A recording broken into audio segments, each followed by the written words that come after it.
Саламатсыздар, урматтуу замандаштар.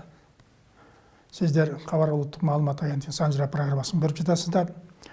Бүгүн биз талкуулай турган темабыз бул Сарбагаш уруусу. Ошо Сарбагаш уруусунун ичинен Жантай уругун талкуулайбыз. Келген конок менен тааныштырып коеюн. Абдылдаев Болотбек ажы, санжырачы. Мына өзүңүздөр көрүп турасыздар. Бул адам дагы өзү ушул Жантай уругунан тарайт экен. Ушул Жантай уругун китеп кылып иликтеп чыгарган экен. Ушул китеп тууралуу маяк кылсак. Негизи сиздер билесиздер, Сарбагаш уруусу бул кылжыр, Сарбагаш деп коебуз. Анын Орозбакты, Дөөлөсбак деген баласы болгон. Ошо Дөөлөсбактан Манап, Жантай, Элчибек, Токо деген балдар. Биз ар бир урукту өзүнчө талкуулап келе жатабыз. Бүгүнкү талкуулай турган тема ушул Жантай уругу. Ушул Жантай уругун талкуулап бергенге биз бу Болотбек ажыны чакырдык эле. Болотбек ажы, сизге суроода.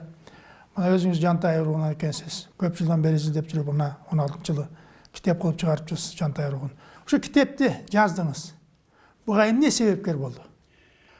Мунун себеби Союздун убагында санжыра айтууга, анан кыргыздын тарыхын айтууга уруксаат берген эмес. Ошон үчүн Союз тарагандан кийин санжыраны айтып, жет атабызды билип, ушуларды неметип жүрүш бул өзү жакшы нерсе деп китепти жазууга туура келип атат да. Бу санжырада менин атам Абдылда санжырачы киши болчу. Ошонун айтуусу боюнча мен эсимде калганы болду да. Анын үстүнө дагы кудабыз Өмүрсак, Быржыбайдын уулу Өмүрсак деген санжырачы киши экен. Ошонун санжыра айткандарын эсиме калыптыр да. Анан кийин ошол пенсияга чыккандан кийин ошону эсте калгандарды эстеп, анан кийин улуттук академияга барып, китептерди көрүп, ар кайсы санжыралардын баарын аңтарып чыгып, менин атамдын айтуусу боюнча ошо санжыраларды иликтеп, тактап, анан ошону менен анан китепти жазууга туура келди. Бул санжыра жет атасын билиш керек деген мааниде. Бул жаштарга жет атасын билгени бул жет ата өтмөйүнчө ген атасынын сапаты укум тукумуна берилип калат.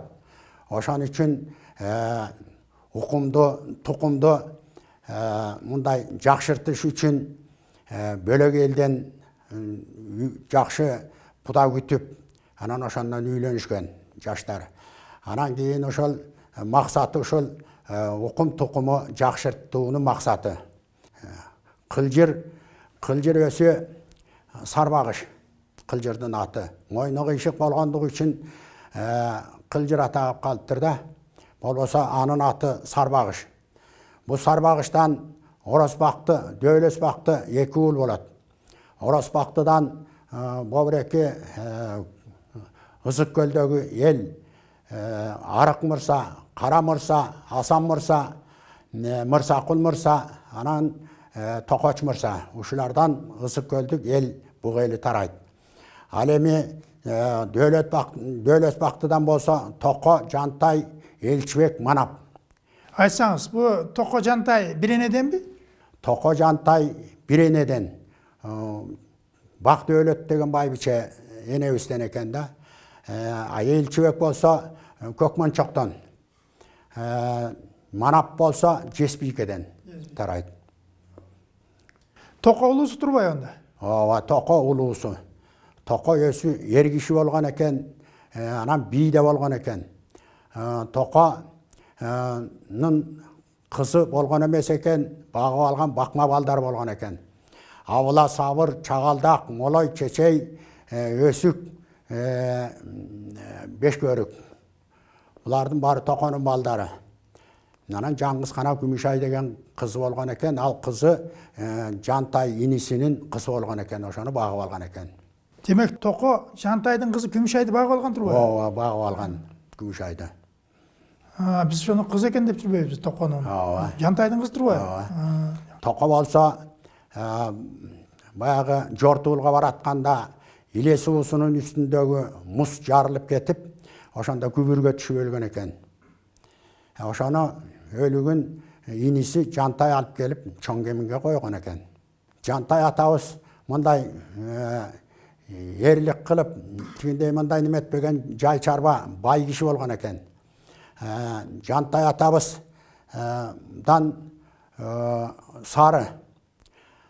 сарыдан бөрічек.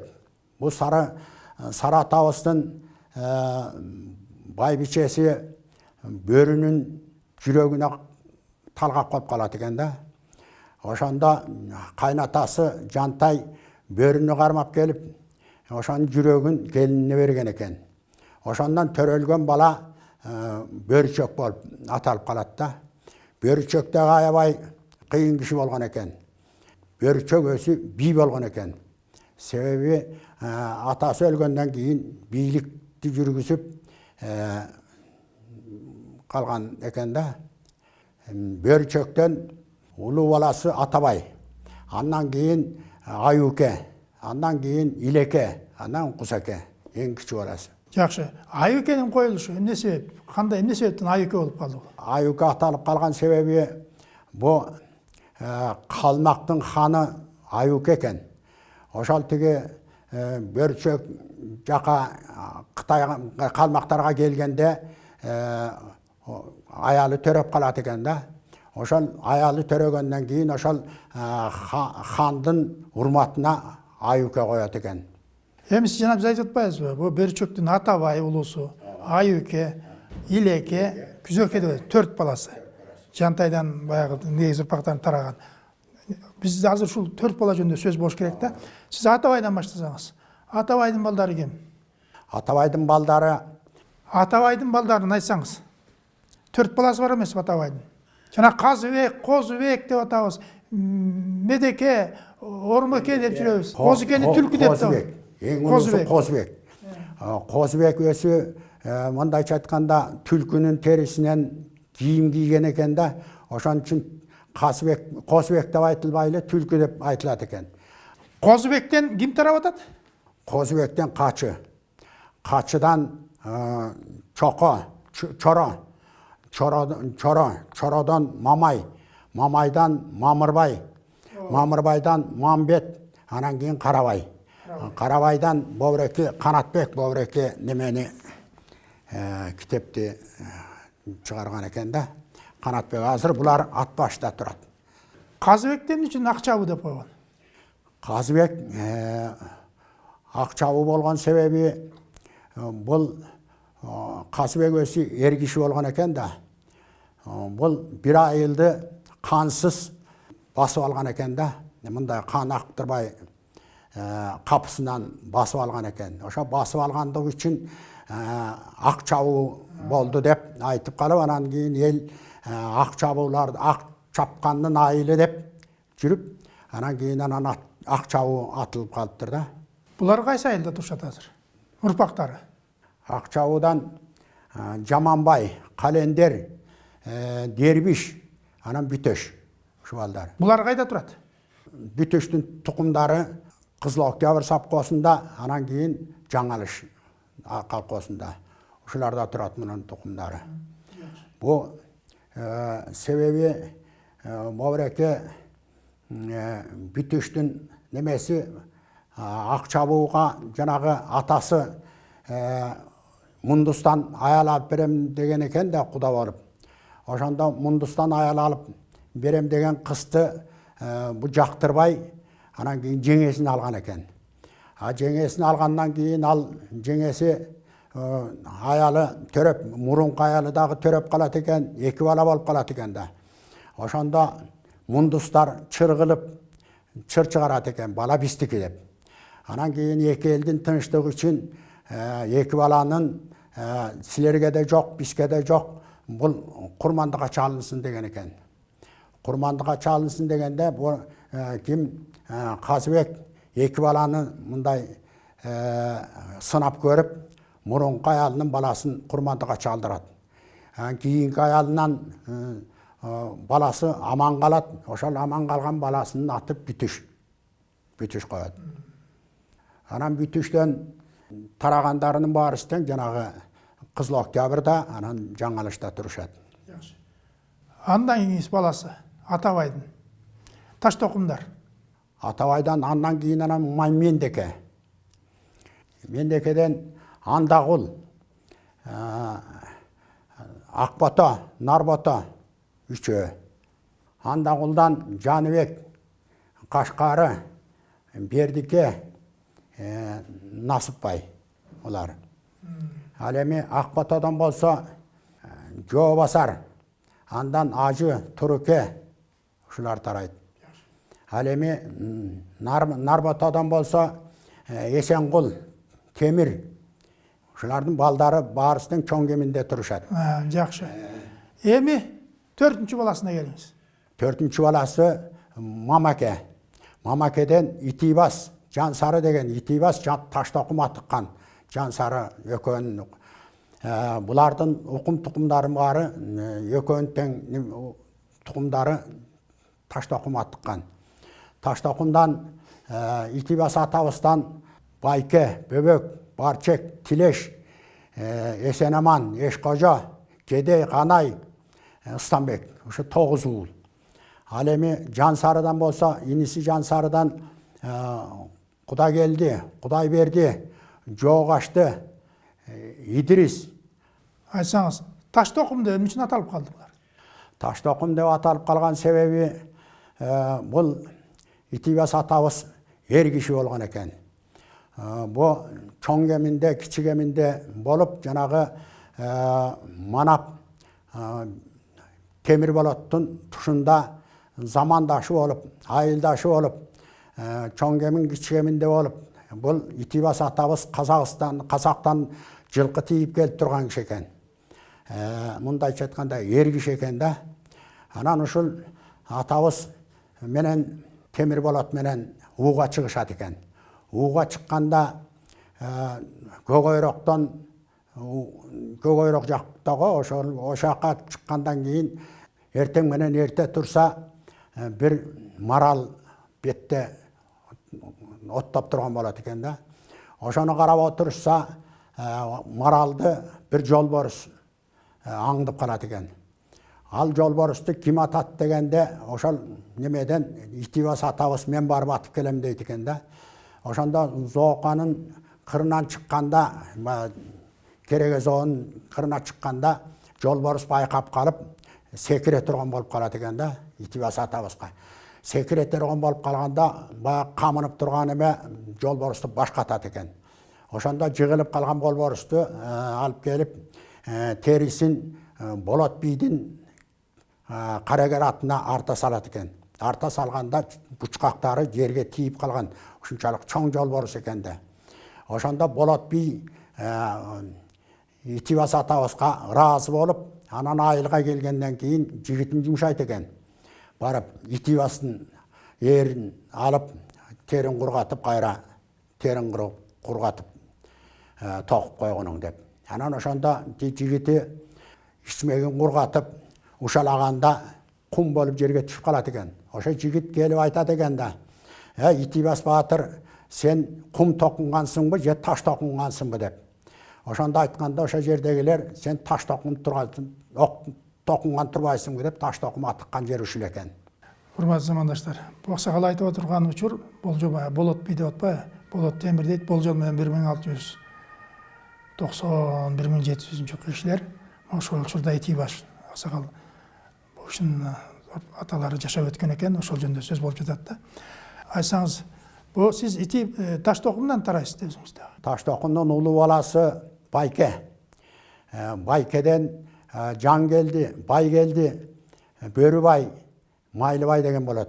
Ошонун Байгелдисинен Малдыбай, Малдыбайдан Касмаалы, Абдырахман, Осмон, Абдылдадан мен. Таштокумдун урпактары кайда жашайт?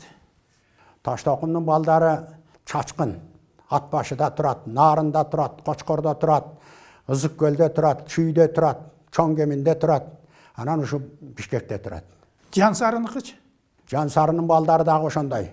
Жансарынын балдары Эшкожо, чоң кемінде Тоқсаба, Ешқожа бұлар чоң кемінде тұрады. Анан ошо жанагы Ешқожанын уулу Дыйканбай, Каратай, Косуке, ушулардын баарысынан Байсабай, Тоқсаба дегендер ушунун баары бир тобу Кочкордо турат, бир тобу Төлөктө турат, бир тобу Атбашта турушат. Эми аксакал биз Бөрүчөктүн экинчи баласына келели. Айүкеге. Айүкеден таратсаңыз. Бөрүчөктүн экинчи баласы Айүке. Айүке жана айтпадыкпы биз калмактын канынын урматына Айүке деп коюлган деп. Айүкеден Боктубай, Босокор, Кара Термечик, анан Бешкемпир. Ушу 4 уул. Боктубайды жөнүндө сөз кылсаңыз. Боктубайдын аялы калмакка түшүп кетеби? Боктубайдын аялы баласы менен, көтөргөн баласы менен калмакка колго түшүп кетет. Анан Боктубай истеп барат. Анан истеп барганда, жакын калганда аял көрөт дагы бул бир элдин жалгыз баатыр эле. Мен үчүн келип калмактарга колго түшүп калбасын деп өз боюн өз таштайт сууга. Баласы менен кошо сууга кетет. Анан Боктубай аны көрүп туруп, анан кой болбой калды деп анан кайра тартат. Кайра тарткандан кийин бир койчуга жолугат, кой кайтар жүргөн койчуга. Ал койчуга жолугуп, аны менен аңгемелешип отурганда койчуну жактырат. Жакшы бала экен деп. Ал Босокор аты. Аны менен макулдашып, сен менин балам болгонуң, мен сени жоготкон балам болосуң деп кайра калмакка келет дагы айтат. Баланын белгилеринин баарын билип алып туруп, ана мен бала жоготуп жүрөм, ушул баламды кандай табам деп калмактарга ошенткенден кийин кечинде бая кой кайтарган бала келет. Келгенде бая сүйлөшүүлөр боюнча ата бала болуп кучакташып көрүшүп калат. Анан кийин бая белгилери туура чыккандыгы үчүн баланы Боктубайга берет, сенин балаң экен деп. Ошону менен ал Босокор баланын аты. Анан кийин жолдо келатканда дагы бир чакылдаган кыйын тың бала көрүнөт. Ошол бала менен немесе ада кой кайтарып жүргөн калмактардын колуна түшкөн бала экен. Анын аты Кара Термечик. Бу Кара Термечикти дагы эшитип алып келип, анан кийин жана инилери болуп, бир тууган болуп калган дагы ошол. Бешкемпир дагы ошондойбу? Бешкемпир да ошондой. Табылганда. Анан кийин бу Кара Термечик абдан кыйын баатыр болот экен да. Кара Термечиктен Аккожо, Байчекир, Жакыпбай, Абыла, Абдырасул, Карабай, Чалай деген немелер болот экен да. Булардын тукумдары ошо Кара Термечиктен болот. Бешкемпирден болсо Алтымыш, Асыкбай, Абдырахман, Норусбай, мындан Майтык баатыр. Норусбайдан Майтык баатыр. Майтык баатыр төрөгелдиге жигит болгон киши экен. Эми сиз Боктубайды таратсаңыз, Боктубайдын балдарын. Боктубайдан улуу аялынан Чокон, кичи аялынан Кудайбакты, Казактын баатыры Бердикожо деген солто менен сарбагыштарга согуш ачат экен. Бул сарбагыштардын башчысы Эсенгул болгон экен. Эсенгул колун талкалап, анан Эсенгулдан жанагы Бердикожо качат экен. Качканда бу Боктубайдын баласы Кудайбакты кармап алып, аны достошуп туруп кое бербей экен. Кое бербегенден кийин бу манаптар Кудайбактыны Кудай какты деп жектешип, жаман көрүп, ошентип калат экен да. Эмне себептен? Казактын баатырын Бердикожону дос болуп кое бергендиги үчүн. Себеби ал Эсенгул менен урушуп, анан Эсенгулдан качып баратпайбы? Качып баратканда анан Боктубайдын баласы Кудайбакты кармап алып атпайбы? Кармап алгандан кийин анан аны дос болуп кое бербей атпайбы? Анан сен душманды кое бересиң деп туруп анан жанагы Кудай какты деп жаман көрүп, анан жектеп калган ошол экен. Мына урматтуу замандаштар, тарых акырындап такталат экен. өткен мен беримде дагы ушул жөнүндө айттым эле, бирок атын айткан эмесмин, тагы маселе. Мына азыр Болотбек Ажаксакал дагы тастыкта отурат да. Бул чындыгында казактын чанчкулу, жоксо шанышкылы Бердикожо деп коет. Бул Аблай хан өлгөндөн кийин деле кыргызга кол салып, кыргыздын көп баатырларын курман кылган киши ушул Бердикожо баатыр болгон да. Муну түшүнгөн Эсенкул, албетте Эсенкул башкарып турган Сарбагыштын. Эсенкул атайын күч жумшап, күч топтоп Бердикожону жайлаш керек болгонда. Ошо Бердикожону менен салгылашта казактарды көбүн талкалап, бирок ошол согуш талаасынан Бердикожону таппай калган. Максат кандай болгондо дагы Бердикожону кетирбеш керек болчу. Ошондо ар кайсы талаада, уруш талаасында жигиттер, кыргыздар Бердикожону издеп чыгышкан. Ошондойдун бирөөндө ошо Сарбагыштын эки баатыры, мына Ажаксакал айтып атпайбы, Кудайбакыт деп. Мына аты чыкты, Сарбагыш Кудайбакты. Эки аты менен келатканда астынан куралсыз бир казак чыкканда. Өзү баягы уруш талаасында ушунчалык өлүк жатса, куралсыз казакты эмне өлтүрмөк элек дегенде ой кетип турганда, казак айтып атпайбы? Сен мени тике караган, мен окшогон баатыр окшойсуң. Дос болоюк деп атпайбы? Кудайбакты эми өлтүрсө өлтүрмөк беле, өлтүрсөк ушундан пайда чыкмак беле. Бир казак экен, куралы жок, дос болсо дос бололу дейт. Анан атын ким дейт? Анан бул Кудайбакты атын айтканда. Анан ошондо тиги казак баатыр айтканы бар да, биз казакта дос болгондон кийин сыйлык берет.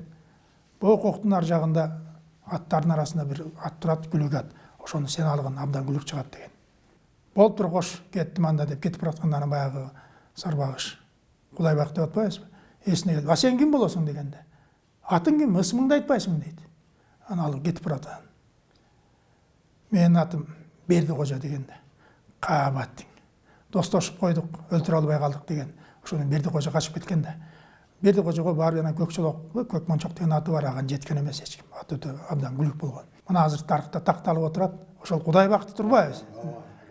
Чокондун бир тууганы Кудайбакты турбайбы? Чындыгында ошо болгон, кезиккен, аты айтылган эмес да, мына азыр такталып отурат. Чындыгында бул Бердикожо кыргыздардын көп баатырынын башын кести. Бул абдан мыкач киши болгон. Аблай канча айтса да Аблайдын сөзүн укпай койду да. Кийин анан Эсенкул баштап барып аны өлтүрүшпөдүбү? Ошондо гана казак-кыргыз тынчып калды. Боктубайды айттыңыз. Боктубайдын чоконунан Мундусбайдан Мукамбет. Мукамбетти жана Ысмайыл Совет өкмөтүнө каршы болгондугу үчүн Ысмайылды кармап кел деп Мукамбетти жумшайт экен. Жумшаганда Ысмайыл Мукамбетти атып салат экен. Ошондон нааразылашып, мунун агалары немеге Токмоктун сыртына көчүп кетип калышат экен. Аксакал, Атабайды айтып бүттүңүз. Айыкени айттыңыз. Эми үчүнчү бала Илекенин окуясын айтсаңыз. Бул Илеке кимдин баласы? Илеке Токтоку деп аталат да.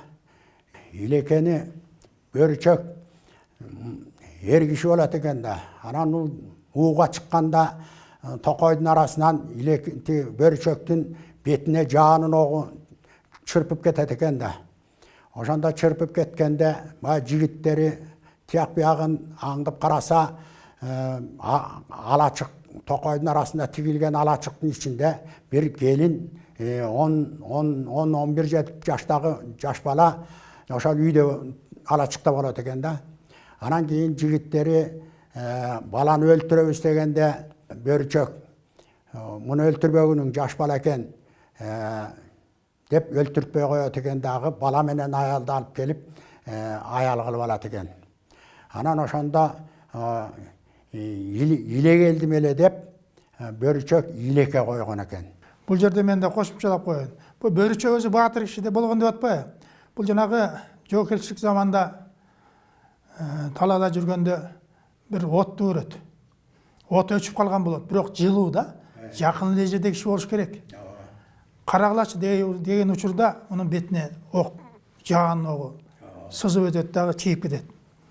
Анан барса жаш бала аткан экен жаа менен. Бул жаш бала жалгыз эмес. Издегилечиси жана сиз айткандай ала чыкта жана келин отурганда, келинди жактырып калып, тиги кишилерге жигиттерине илекени өлтүртпөйт. Келинди өзү алып келет. Өзүнө нике кыйып, анан илекени жана багып алган баласы илеке.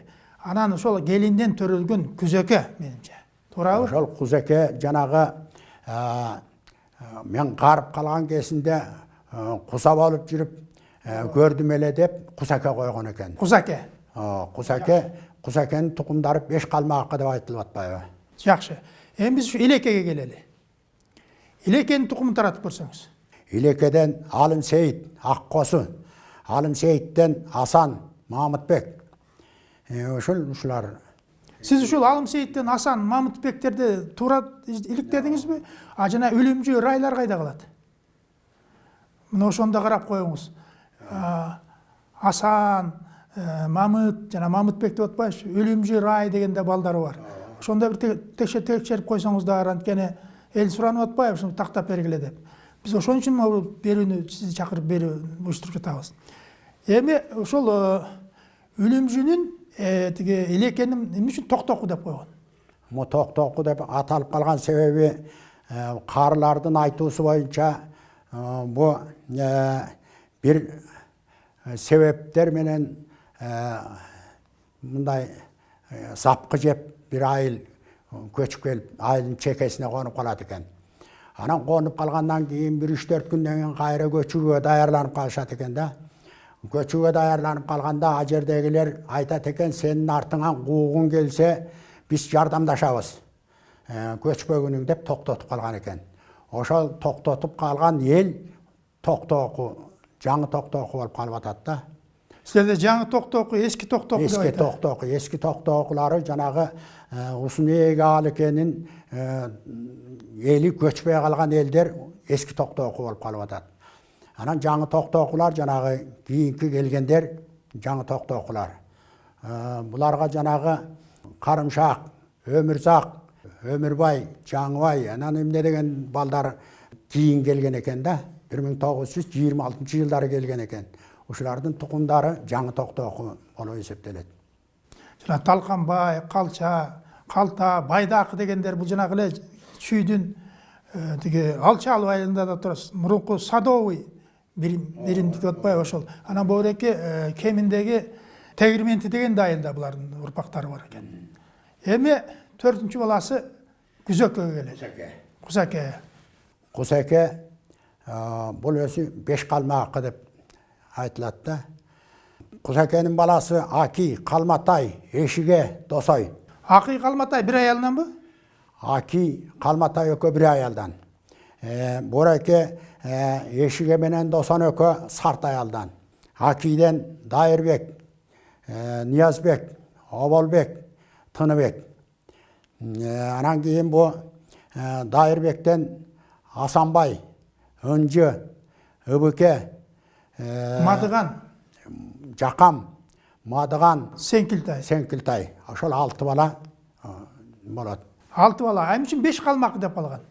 5 калмакы деген себеби Тыныбекти өлтүрүп, Дайырбектин балдарын калмактар алып кетет. Алыс тетиги Эрен кабыра деп коет, Эртиш деп коет. Калмакы тетиги немеде Эрен кабыр деп коет го.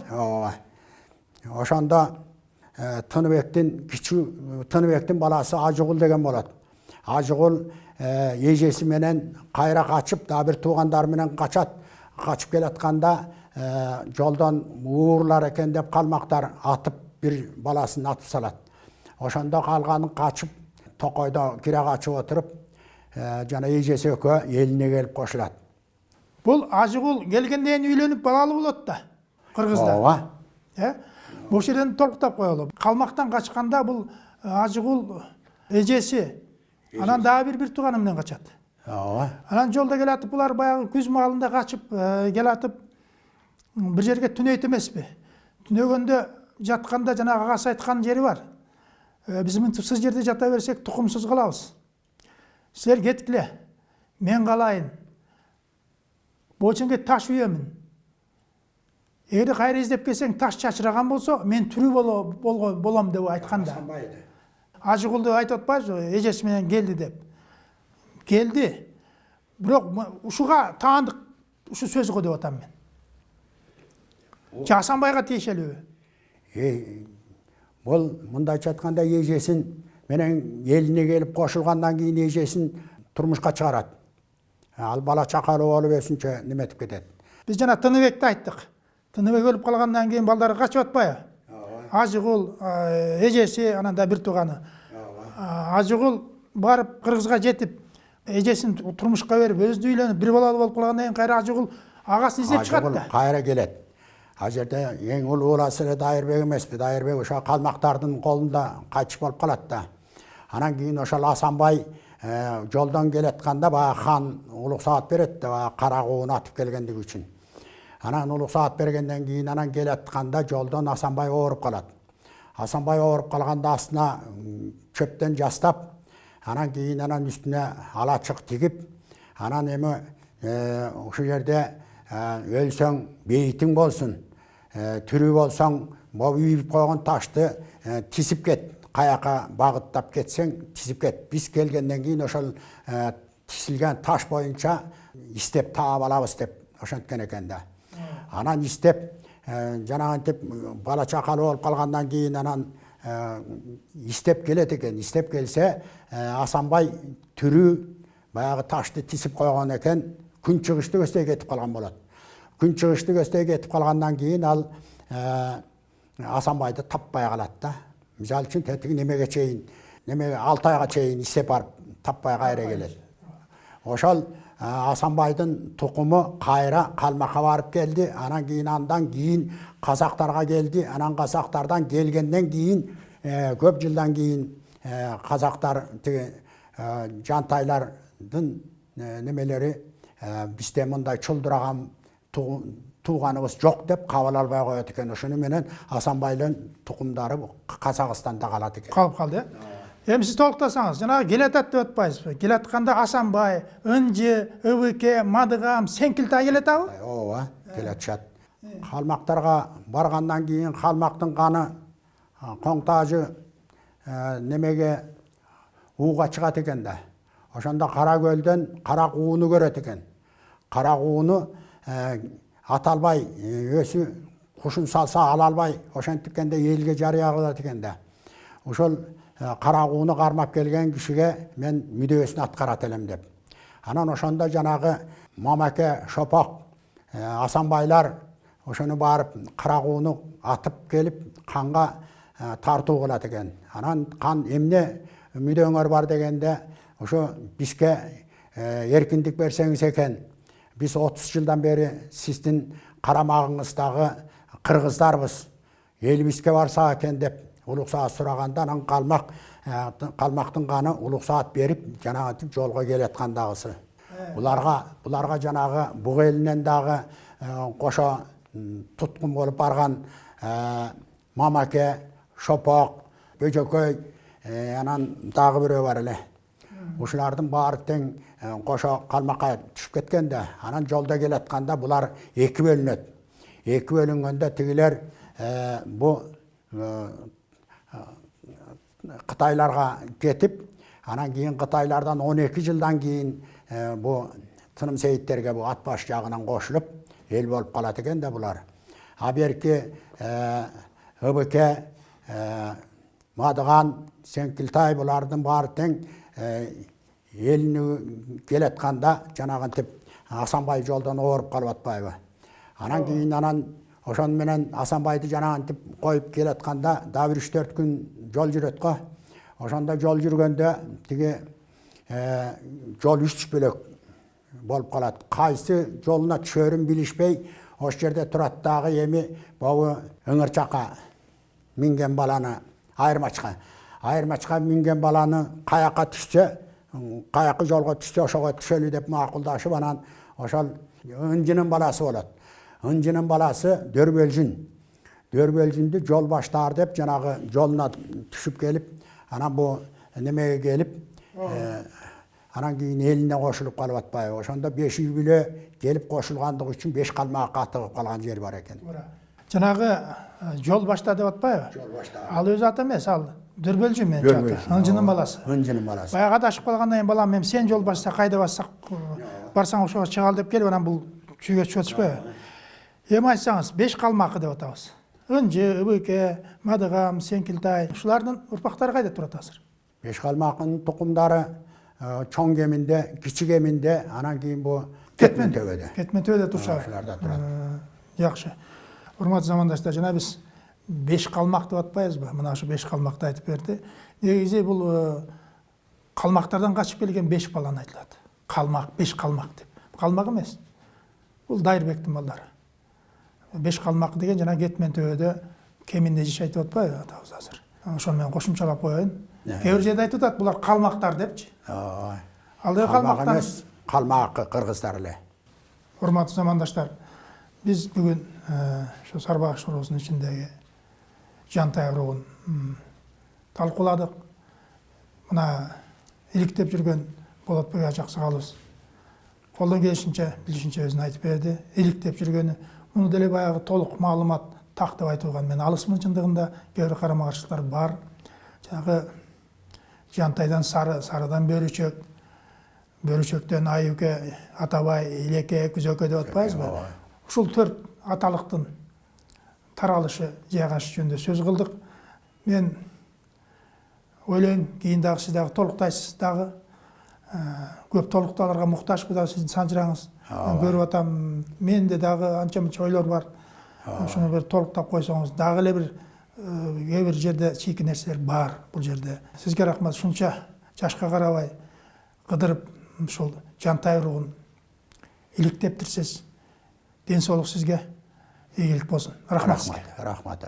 Айланайындар, ошо санжыраны айтыштын өзү татаал кыйын экен. Себеби ар бир атанын тараган балдарын адаштырбай, бири-бирине оолаштырбай айтыштын өзү кыйын экен. Себеби мен мына 83 жашка келдим. Ошо жашка келгени бир топ чаташтырып аламбы деп өзүм дагы абдан коопсунуп, экинчи чети сүр деп атып айттым. Эми антса дагы кечирип койгула айланайындар. Калган немелерин өзүңөр оңдоп, түстөп койгула. Башка эмне айтайын, силерге чоң рахмат. Балдар дагы ошо силердин айтканыңар менен алымча кошумчасы менен туура түшүнүштө болду. Урматтуу замандаштар, ушу менен Санжыра программасын аяктайбыз. Көрүшкөнчө саламатта болуңуздар.